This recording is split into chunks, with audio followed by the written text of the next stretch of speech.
Hi, everyone. Welcome to the Value-Driven Marketing Podcast. I'm Elena, your host, and I'm very happy to introduce my guest today, Nicole Lontzek, Head of Marketing at CELUS, a pioneer in electronic engineering automation. Nicole is a senior marketer and also a published author. She had her first book published in 2021.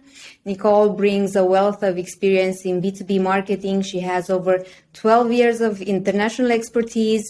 She has led marketing teams at several software companies where she brought positive ROI and long-term growth. And today, Nicole is overseeing marketing strategy at CELUS. Nicole, welcome to the show. So happy to have you here. Thank you, Elena, for the lovely introduction. It's a pleasure to be here, a pleasure to talk to you today. Awesome. Nicole, I would like to start off with a very serious question, and that is, what was your dream job as a child? What did you hope to become? Yeah, very good question. So, when I was a child, I always wanted to become a lawyer. And that is very different from what I do today. I had this idea in mind. I want to fight for justice and I want to protect people. And back then, especially families, because I had the feeling that this is kind of the most important thing you could have in the world. Yeah, your family, your loved ones. And that is very dear to my heart, that topic. It still is. But then I figured out that law is not what I expected. I thought that you have a very predefined set of laws and you can apply them and then everything is clear.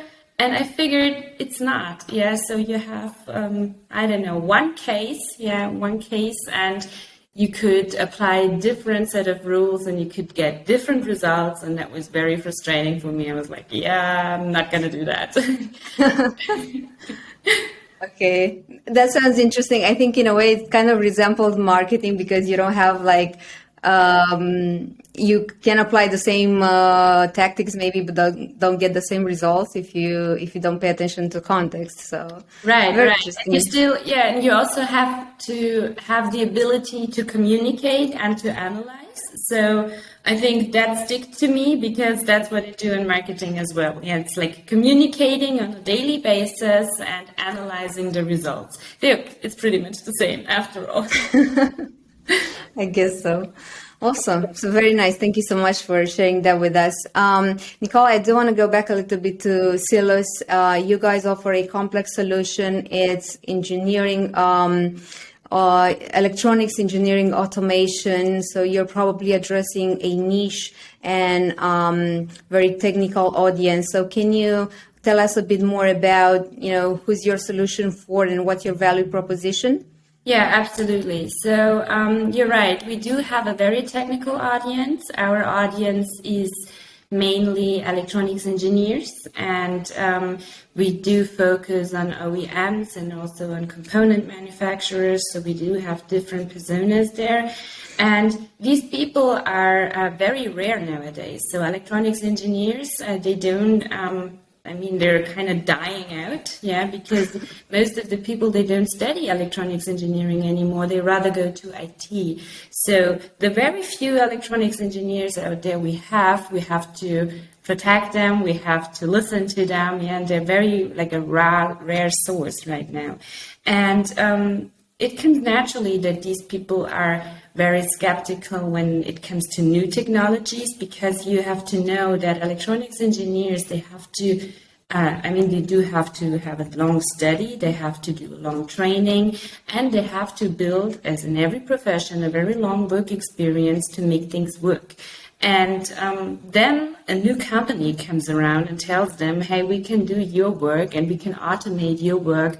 We could do it faster and maybe even better. And of course, some people might be skeptical at that point. Yeah. Okay.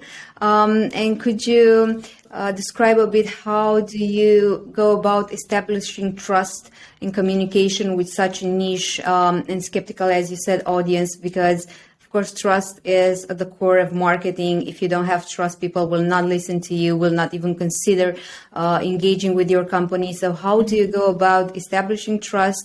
And, what are the important things to pay attention to for marketers who deal with also technical audiences? Yeah. First of all, you have to understand that it's not you selling a product to somebody, but it's rather you going to somebody, you going to your customers and trying to understand their problems and really listen to them.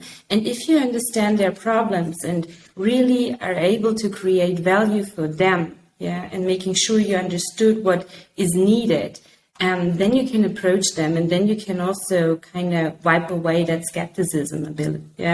And what really, really helps in marketing is to speak their language, to make sure that you have somebody in the company who is either also an electronics engineer or has a deep technical background, to make sure that these people feel understood. Because as soon as they have this impression of only talking to somebody from marketing or somebody from sales, and they don't see that you really want to help them, they kind of block yourself. And that's very natural in my opinion. So it's like listening to the people, understanding their problem, and speaking their same language helps a lot. This is what we do at CELUS.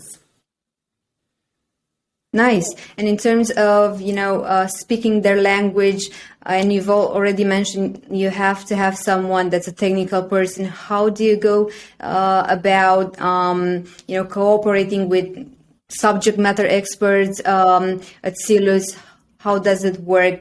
Especially, you're a growing company. You've gotten, I think, 3 rounds of investment, so things are moving quickly. How do you convince them to also work with marketing on top of what they already do? Yeah.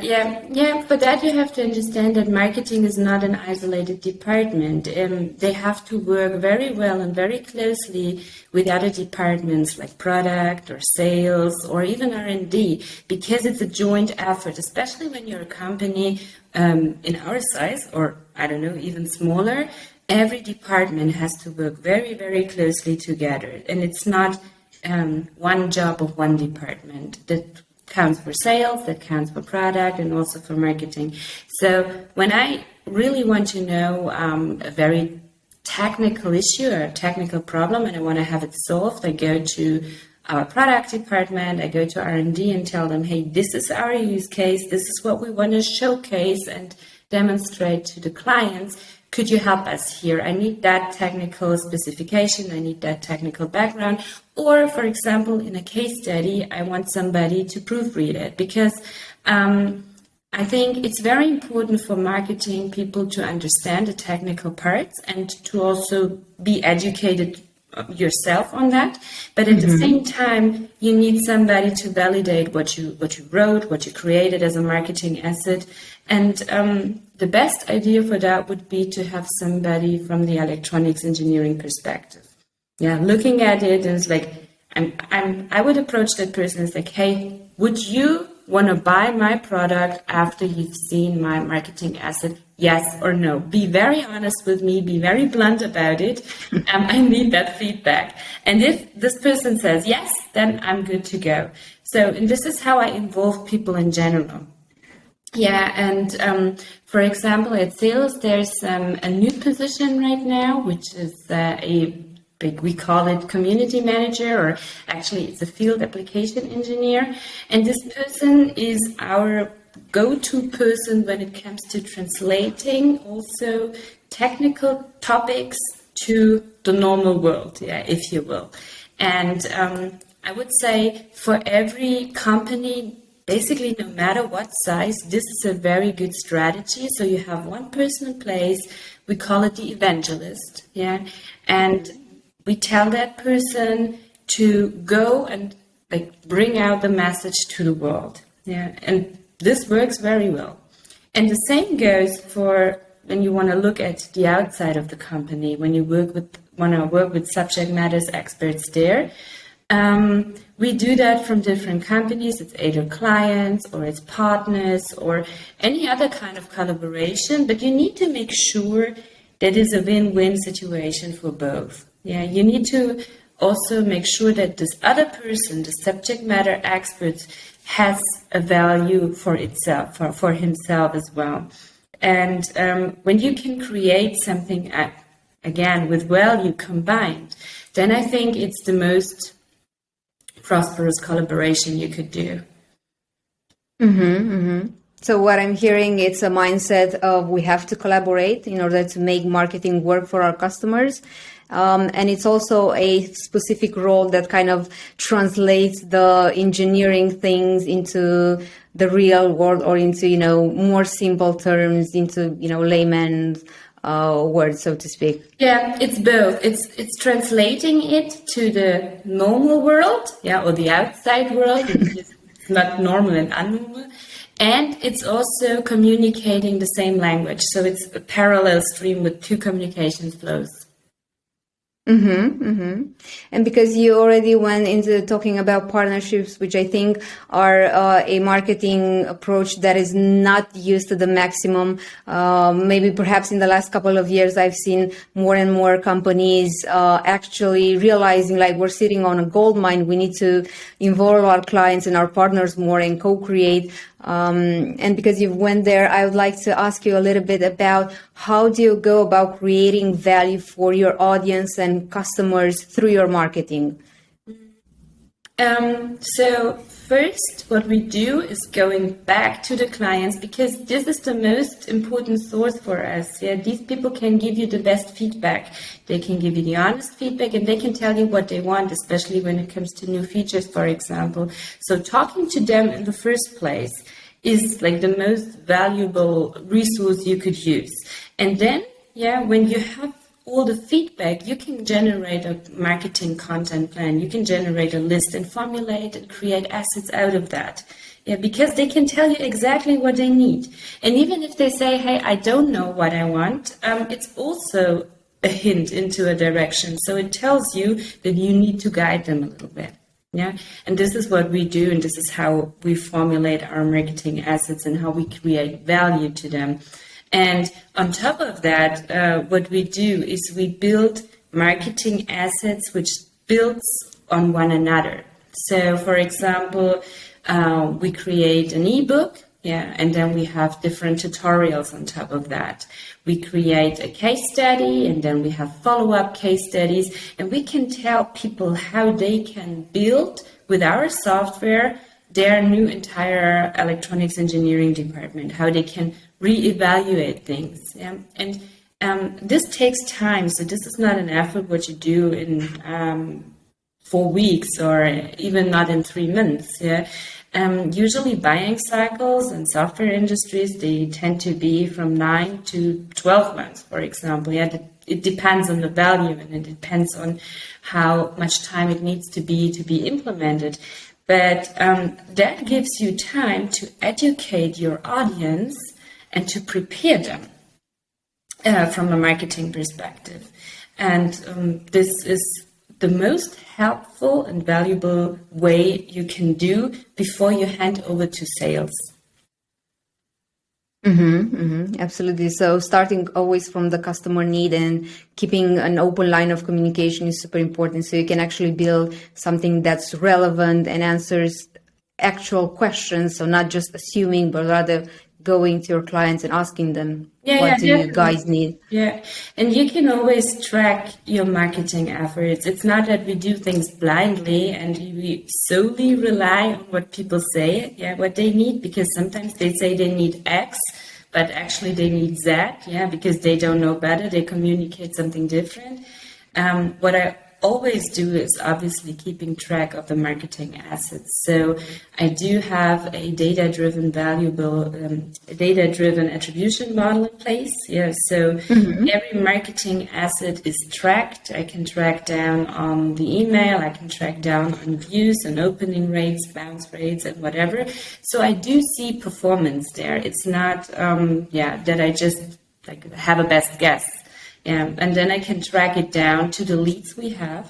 So I collect the leads and I see, okay, that asset has that much importance to that lead, and that asset has another importance, and all combined, I can tell how much is my marketing asset worth actually, and I can calculate the ROI out of it. And what would you say is your North Star metric for your overall marketing strategy? Because you mentioned you have model in place, you're looking at data to inform what's working, what's not. So what would be the North metric you're looking at? So for us, it's customer acquisition costs and leads. So that's the very strong number that we look at. We do build marketing assets around it, and we do also build marketing assets solely for branding. So you cannot really evaluate the value out of it, but it all goes hand in hand and breaks down to how many leads we have after all. So you can actually show quantifiable results like, hey, this is working, or hey, we're in the right direction. Absolutely. Yeah. And like I said, with an attribution model, which is data driven, you can attribute the various assets to the different campaigns and through the different leads. So I can see, for example, that customer from a software company or from an electronics company has viewed 5 different assets, like 5 videos, has read 1 white paper, has read an ebook, and that is allocated to how much effort I put into it. Yeah, and then you can also calculate costs, because it takes time to generate the marketing assets. It takes time to promote that, and it also generates costs, obviously, and you want to see how much value you get out of this, and is it really worth it, or you should stop the campaign. And because you mentioned the long sales cycle, 9 to 12 months, I've even heard clients saying 24 months. So it's a really long-term game. I would want to discuss a little bit about how do you go about balancing building for the long run with also connecting that to revenue and showing results on the short term. Yeah, sure. That also goes again hand in hand with the data-driven approach. So everything we do is trackable, and that's very important. I have a monthly reporting, and I also check out the reportings weekly, and then I see, okay, that is the right direction, or it's probably not the right direction. And there is a misconception when it comes to marketing, and when it comes to building in the long run, because a lot of people say, you don't see what comes out of it, you don't see the value, you just burn money. Marketing is usually the department where they say, they just spend money and we don't know what to do it for. Very few people see it as an investment, and I want to highlight that this is absolutely wrong, because you can build the best product in the world. You can have the best salespeople in the world or the best R&D department, but it doesn't help you at all when no one knows that you exist. So marketing is everywhere. It's everywhere where your brand appears, your website appears, or even the company in another way. So everywhere where marketing is around, or everywhere where your brand is around, it is building for the long run. And it's hard to measure for most of the time, especially when it comes to branding. But what you can do with the leads, what you can measure, you should always report on that. So I'm trying to go 2 ways in parallel. I'm trying to create a brand which is barely measurable, and I'm also trying to create the performance marketing part, which is absolutely transparent and absolutely measurable. And that's what you can hold against one another, and there you can see, are you on the right track, yes or no? Does it make sense to you? Yeah, it makes a lot of sense. Like, definitely, I think you need to also have a level of backup and support from leadership team. And I think that's super important. It's not something maybe you can easily change, but if you have it there in the company, I think it's a great premises to build, because then the CEO, the leadership team, they all know marketing is super important. We're going to put the right people in place, let them do their jobs, and in time things will add up. Of course, you have to show numbers, and you mentioned you have an attribution model, so you can connect. I've built this webinar, I've created this ebook. Here is how many people saw it, how many people requested the demo, maybe coming from that material. But I think it's super important that you have this internal support and alignment, really, where people understand that marketing is a long-term game, and it's really in everything you do. And if you don't invest with the mindset of, we're going to do this for the long run, we're not going to run, an ads campaign now and then stop and try something else in 3 months. If you don't have this vision that it's an ongoing effort, you're probably going to, do a lot of things, but that don't get to add up, and you don't get to have results. It has a lot to do with expectation setting in the beginning. So sitting together with the leadership team, or sitting together with the C-levels, and explaining, again, then we have to explain stuff again. It's an educational effort. Explaining how marketing strategies work, what's the mechanism behind it, explaining how memory works, the memory of the people, help marketers a lot, to get the buy-in from the leadership team. I have an example for you. So usually when we make decisions as human beings, we always think we're very, very rational. When we come and buy stuff. We do think that in B2C, but we also think that in B2B. We think we make very rational decisions. And this is wrong. Usually it's around 70 to 90% of our decisions, which we do subconsciously. So that's a lot. It's a lot. And that also accounts for B2B. So where we think we have that business mindset, and we think we know all the facts, and we make our decisions only based on that. And this is the very wrong assumption.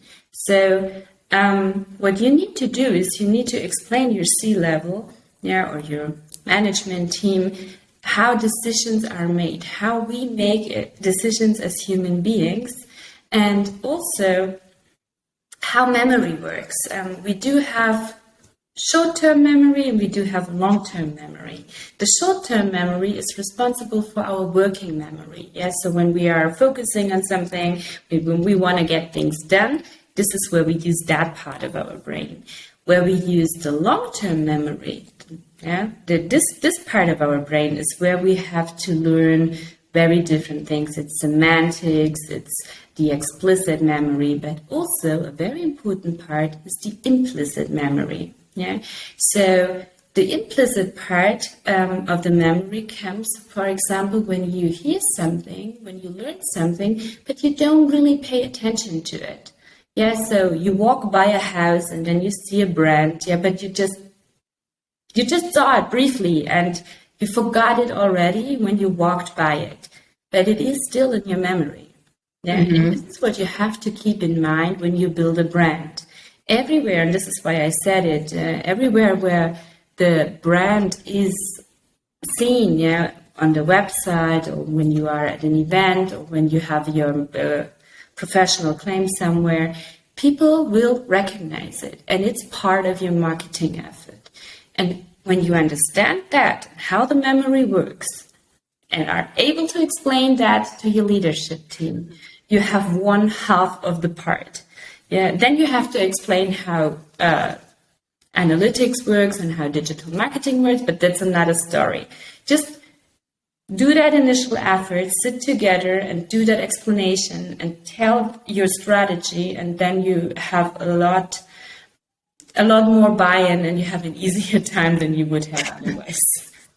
Absolutely. So I guess there's a layer of internal education, so to speak, that you have to do about how marketing works, how people buy. Yeah, I have to understand how sales work, or I have to understand the R&D and product team, but at the same time, they have to understand how marketing works. Because, like I said, it's not isolated department, it's not isolated efforts. We are long away from that silo thinking and silo work. People have to understand that they work together. This is not only true for data, but also for people. Yeah, absolutely. So disconnect people and you get, I think, a little bit of chaos, I would say. Yeah. Nicole, I wanted to go back maybe one step and ask you, what would you say are the top 2-3 marketing initiatives that have brought the most impact for you guys at CELUS? Could you try and look back? Sure. That's very easy, to be honest. So the most useful marketing asset we built so far, and we want to build on top of that, is our case study. And it's just a very, very long case study with a famous client.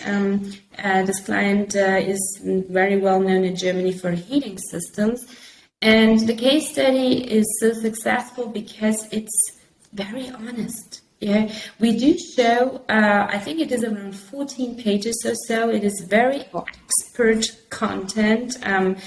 We did have it written by one of our marketing specialists, but also in close collaboration with electronics engineers, with the product team, with the client. So it was a joint effort of collaborating together.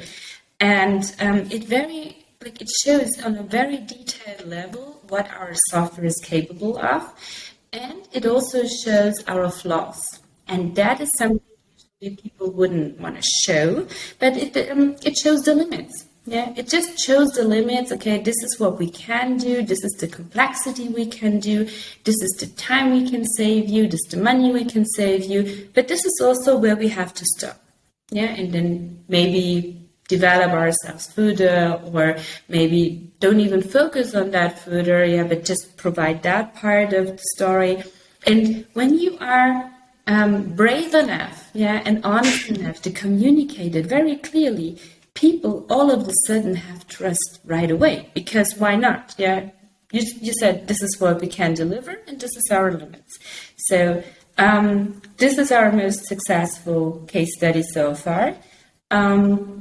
What is also very successful is our tutorial series, and we're also going to build on top of that.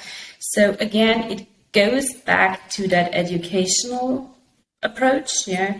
For that, you have to know that the software we built is something which hasn't been there before at all. So it's completely new. There is, as far as I know, no other competitor out in the market who could build exactly the same. Yeah, there are companies out there, they can build parts of it, or they look at a different part of the value chain, but they don't have that completely. And for that, you have to explain how it works, and why we are better than the others, or why we can create more value. And this is what we cover in the tutorial series. So we take a huge part of the sales work and educating them before we hand over to sales. And this helps a lot, because then when people have seen these tutorials, they only have very, very specific questions for sales. And it's like, okay, how are we going to implement this? How are we going to do that? Yeah, but this is the work you have to do before they start talking to sales. And if you have done that, you know that you're on the right track. So they go in prepared and knowing actually they can use your product. And I love the fact that you are very honest and open with, this is the product, this is what we can do. Because I think no one really believes there's a product that can do everything right. Of course, there are always limitations. And I love the fact that you're super transparent about that. And I'm sure people are super appreciative of that. Yeah, and thank you. And you have to consider when you are in the evaluation or buying process of a software like ours, it takes some time. Like I said, the buying cycles are quite long. And usually people, when they check out new software, they don't want to be seen right away. They don't want to be seen by marketing or by sales, and they don't want to be identified as a lead. They want to collect information first. And sometimes they do that with their private email address, or sometimes they do that with a complete nickname, because they want to see if that software is valuable for them or not. And they want to decide on their own when they contact the company, usually. And the more information you provide to them, the clearer you communicate, the better it is afterwards for you. So you need to make sure that you answer all the questions a prospect could have potentially in the beginning. Amazing. And I think you pointed out something very interesting. You also have to feel comfortable with the fact that those, potential clients are not going to want to reveal their identity right away because they don't want to maybe be called in, emailed, and so on. So you have to be comfortable as a company. We're going to maybe deal with people who don't want to give us their business email address, and this upfront, and you have to be and this might not even because of you, because of your company, but it could also be that this person doesn't want to reveal his or her email address because of internal communication in their own company. So especially when you look at big corporates, for example, they have also departments for whatever reason, whatever they want to look at. And maybe this person in one department wants to implement your software, whereas another person in another department wants to have something completely different. So in this case, the one person would need to collect the information first and then bring it to their manager and say, hey, this is my list of arguments. I want to do this out of that. This is what I collected. So there might be very, very different reasons. We don't know, but we need to make sure that we provide the information. And that you provide value quick enough so they stay and they come back. Quick enough and easy, Amazing. Nicole, I would also like to ask you, be looking at the future, how do you see growth at CELUS, and what marketing levers are you pulling to get there? We do have a very interesting initiative coming up. Like I said, we want to focus on the customer, and we want to do that in the next couple of months and extend it to another level, actually. And this means involving them even more and creating a community. And this is also the part where we're going to see the most growth in there, by actively engaging them and asking them to participate. At this point, I can't disclose too much, to be honest, because it's not live yet, but this is the direction we're heading to. So involving the customers, creating a community, and also kind of co-creating with them together. Because this is where we see the most growth potential and how it scales. Amazing. Okay. Absolutely amazing. And I think it goes hand in hand with being value driven and customer driven. Nicole, I do have one final question. So what would be your top recommendations for other B2B marketers who are working with also technical audiences? How should they approach their marketing strategy so that they win over those audiences and build trust with them? Sure. So there is a saying, and it says it's like seeing, understanding, and then taking action.